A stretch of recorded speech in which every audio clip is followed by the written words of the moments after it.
The Tri-State Museum and Center of the Nation Visitor Center in Belle Fourche has grown to 4,000 square feet since its start in 1955. It exhibits the many facets of the West, covering the history of South Dakota, Wyoming, and Montana.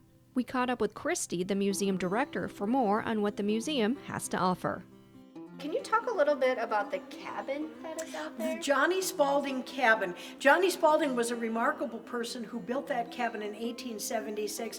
I like him because he was smart. He came here and did all of the things that are interesting. He was a buffalo hunter, a guide, and so on, but he did not do the one thing that people often lost their shirt at, and that is he never mined for gold. Oh. And the fact that he realized that was not a good thing to do makes me think that he was a pretty smart fellow. He built that cabin for his sister, his brother-in-law, and their children. So as it originally consisted, it was a home for 9 people at one time. It's pretty tiny. As I often joke, privacy was a whole different thing in the 19th century. Indeed. And is a lot of this stuff original? It is not. We have some things that belong to him, but they're either paper or they're small items that would not really make a great impression. So what we have in the cabin is items that are period pieces, things that are the kind of things they would have had, but they were not things that belonged to the Spalding family per se.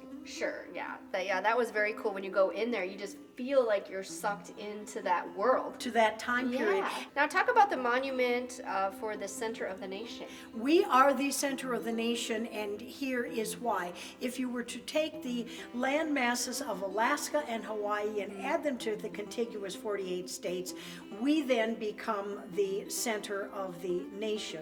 And this was scientifically proven. It isn't something that we just came up with on our own, but the actual real live center is about 20 miles from here in a rancher's field. And we are within what is called the margin of error. So the beautiful rose granite compass rose was built here. I definitely say, if you've never been here, get to this museum. It's super neat. Well, I really think that it is a wonderful little museum, a real diamond in a small town. All right, Christy, thanks for joining us Thank today. you so much for having me. You bet.